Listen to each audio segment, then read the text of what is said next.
Every step closer to my soul excites the scornful laughter of my devils, those cowardly ear whisperers and poison mixers. C.G. Jung, The Red Book, Liber Novus. In The Red Book, Carl Jung delves into his own psyche, confronting his inner demons and exploring the depths of the unconscious. Through his experiences, he developed active imagination, a technique for engaging with the unconscious, offering valuable insights and transformative potential for personal growth. In order to do so, Jung invented a technique he called active imagination. In this video, we will be revealing the secrets of that technique by going through his most famous work, The Red Book, so stick around until the end of the video to learn how to apply this technique for yourself. The Red Book was primarily inspired by Carl Jung's inner work and reflections on his own psyche. Its inspiration can be traced back to a period of intense inner turmoil and self-discovery that Jung experienced in the years leading up to World War I. He wrote, "It was during Advent of the year 1913, December 12th to be exact, I resolved upon the decisive step. I was sitting at my desk once more, thinking over my fears. Then I let myself drop. Suddenly, it was as though the ground literally gave way beneath my feet, and I plunged into the dark depths." Carl Jung, Memories, Dreams, Reflections. After his vision where he met with strange figures of his imagination in a dark cave, he became covered in imaginative blood. A thick jet of it leaped up and he felt disgusted. He continued to see fantasies in which blood was a recurring theme, including thousands of dead bodies and the whole sea turning into blood. This was just before the outbreak of the First World War. Jung was grappling with psychological challenges, including conflicts with his own unconscious and a sense of disorientation about his life's purpose. In an effort to confront and understand these inner struggles, Jung began a process of active imagination, which involved engaging with his dreams, fantasies, and inner dialogues. This process of active imagination led Jung to encounter a multitude of archetypal figures, symbols, and motifs that emerged from his unconscious mind. He documented these experiences, along with his reflections and insights, in what would later become known as the Red Book. Jung's clinical practice and studies in mythology, religion, and alchemy influenced his creation of the Red Book. He believed that exploring his own psyche would provide insights into universal human experiences and the collective unconscious. Scholars also believe that it was directly inspired from a wide range of books, mainly Nietzsche's Thus Spoke Zarathustra, Dante's Inferno, and the Tibetan Book of the Dead. Between 1913 and 1932, Carl Jung began his journey of active imagination, documented in his black books. These records, later transcribed into the Liber Novus or the Red Book, were detailed with medieval-style calligraphy and illustrations depicting his visions from the unconscious. Initially shared with only a select few trusted friends, the Red Book remained unpublished until 2009, nearly 5 decades after Jung's death. Jung's exploration, which he termed his most difficult experiment, may have appeared to superficial observers as madness. However, he emphasized that it was a deliberate and conscious endeavor, not indicative of mental illness. Despite delving deeply into the unconscious, Jung remained anchored in reality, maintaining his roles as a family man and psychologist. The Red Book, easily put, is a documentation of these experiments. The Red Book is divided into 3 parts, where Carl Jung engages in conversations with various symbolic figures, including biblical characters like Solomon and Elijah, as well as Gilgamesh, God, Christ, and the devil. Elijah, akin to Dante's Virgil, serves as Jung's guide through the depths of the unconscious, later transforming into Philemon, Jung's mentor, who is depicted as flying with massive kingfisher wings.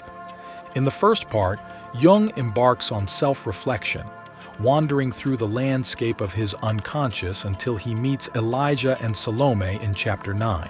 The tone shifts in the second part, where Jung adopts a more humorous perspective, perhaps reflecting his growing familiarity with his inner world and the establishment of clearer boundaries. The third part incorporates active imaginations not found in Jung's original manuscripts and is characterized by Philemon's Gnostic teachings in the form of 7 sermons to the dead. This edition, skillfully included by editor Sonu Shamdasani, provides a fitting conclusion to Jung's journey of self-discovery and spiritual exploration. At its core, editor Shamdasani has summarized the message of the book as emphasizing the importance of valuing one's inner life. While Carl Jung's accounts are deeply personal, his intention was to uncover a universal human experience that transcends individual narratives. A significant struggle for Jung was his tendency to overemphasize his intellect, neglecting the other aspects of his psyche. This imbalance is symbolized by the dichotomy between logos, representing rationality and order, embodied by Elijah, and eros, symbolizing the desire for wholeness and connection, represented by Salome. In Libra Secundus, Jung encounters Dubar, the ancient name for the Sumerian hero Gilgamesh. Here, the tone turns tragic as Jung realizes the destructive nature of reason and intellect, which suppress other modes of thinking such as the visionary and the imaginative. While Jung begins to integrate eros by the end of the Red Book, symbolized by Salome regaining her sight, he never fully embraces his soul or fully assimilates his anima, the feminine aspect of his psyche. Overall, Jung's journey in the Red Book reflects his ongoing struggle to reconcile the rational and irrational, the conscious and unconscious, ultimately striving for a more balanced and integrated understanding of the self. At the close of the 19th century, Friedrich Nietzsche famously declared, "God is dead," signaling the perceived demise of divine belief in the wake of Enlightenment ideals and scientific advancements. However, Carl Jung diverges from this perspective, proposing a Gnostic interpretation in which God can be resurrected as a psychological experience or archetype. Disillusioned with scientific rationalism, Jung contends that myth offers a more precise expression of life than science, suggesting that each individual is the protagonist of their own myth. In Jung's visions, he encounters a deceased child who commands him to consume her liver, interpreting her as the image of God. Symbolically, Jung slays this divine figure, likening the act to communion. He realizes that as long as God remains external and intangible, he is unbearable and hopeless. Yet, if God is internalized as fantasy, he becomes manageable. Jung recognizes the necessity of finding balance with God, acknowledging that divine integration is achievable only by tempering ego inflation and intellect, thereby walking the middle path. The Red Book contains a multitude of profound insights beyond what can be covered in a single video. Jung highlights the deceptive nature of reality or God, acknowledging the overwhelming power of such experiences. He acknowledges the inherent mystery surrounding deception, a topic explored in modern research on cheats and deceits in the natural world. Additionally, Jung delves into the concept of effectiveness as a unifying force above both God and the devil, which stands as a god above gods due to its ability to unite fullness and emptiness. Regarding the psychedelic question, while Jung claimed to have never taken hallucinogens, there are parallels between his visions and the experiences of individuals under the influence of mind-altering substances. However, Jung's openness to esoteric practices like witchcraft, alchemy, and yoga suggests a potential interest in altered states of consciousness, though there is speculation whether he ever experimented with hallucinogens. Jung's encounters with the Kabiri Gnome-like deities reminiscent of shamanic experiences raise intriguing parallels with psychedelic narratives, yet the extent of his personal experimentation remains uncertain. The key aspect of active imagination is allowing fantasies or dreams to unfold naturally. Jung described this process in a letter, emphasizing the importance of letting the inner images and narratives develop without interference. The point is that you start with any image, for instance just with that yellow mass in your dream. Contemplate it and carefully observe how the picture begins to unfold or change. Don't try to make it into something. Just do nothing but observe what its spontaneous changes are. Any mental picture you contemplate in this way will sooner or later change through a spontaneous association that causes a slight alteration of the picture. You must carefully avoid impatient jumping from one subject to another. Hold fast to the one image you have chosen and wait until it changes by itself. Note all these changes and eventually step into the picture yourself.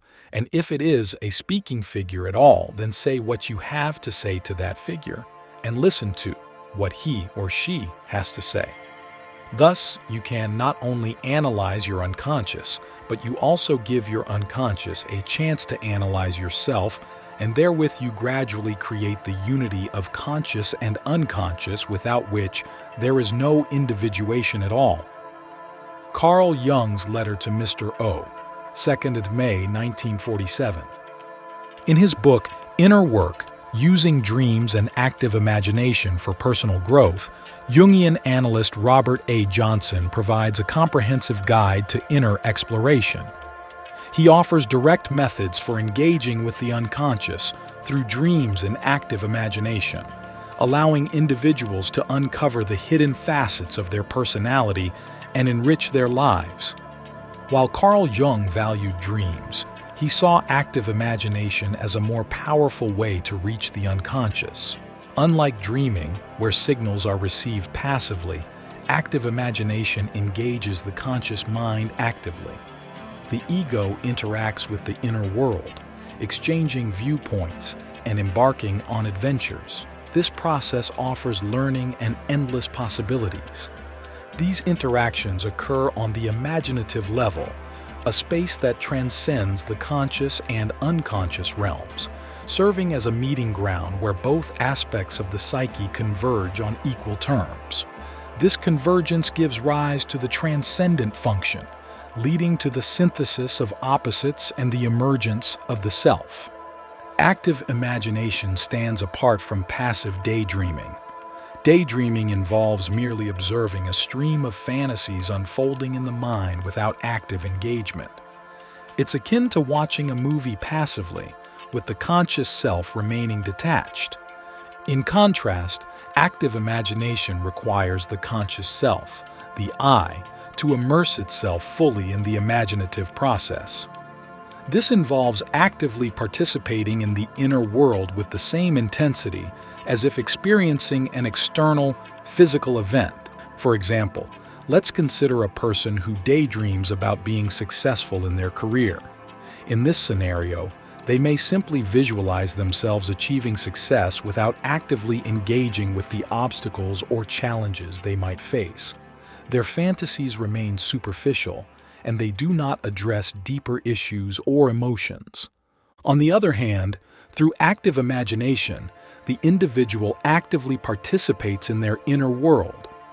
They might vividly imagine themselves overcoming obstacles, facing their fears, and achieving their goals. This active engagement allows them to explore and resolve underlying issues, leading to greater personal growth and development. It is also important to note that active imagination extends beyond addressing immediate personal issues. It can also manifest as a mythical journey into the realm of archetypes. Embarking on such adventures involves venturing into a land fraught with evil, undertaking heroic quests to heal the afflicted, and aiding figures like innocent queens. Inside each of us, there are powerful universal archetypes, but not everyone can tap into them like our ancestors could. Using active imagination helps us connect with these timeless patterns in our minds, This process shows us how these universal energies show up uniquely in our personalities. Jung's technique of amplification aids in interpreting these archetypal images. By drawing upon mythological, historical, and cultural parallels, we turn up the volume on our fantasy material, gaining deeper insights into the unconscious and its symbolic language. Carl Jung's journey into the abyss, as documented in The Red Book, offers valuable insights into the depths of the human psyche and the universal themes that shape our existence. Through his exploration of dreams, active imagination, and encounters with archetypal figures, Jung provides a roadmap for self-discovery and personal growth. The Red Book serves as a testament to Jung's courage to confront the darkest recesses of his unconscious mind and his commitment to understanding the complexities of the human soul. It is a rich collection of symbolism, myth, and personal reflection that continues to inspire and intrigue readers to this day. We hope you found this exploration of Jung's work enlightening and informative. Be sure to subscribe to our channel for more future videos like this, and don't forget to like and share this video with others who may benefit from Jung's teachings. Feel free to leave us a comment below about what kind of future videos you would like to see. Thank you for watching.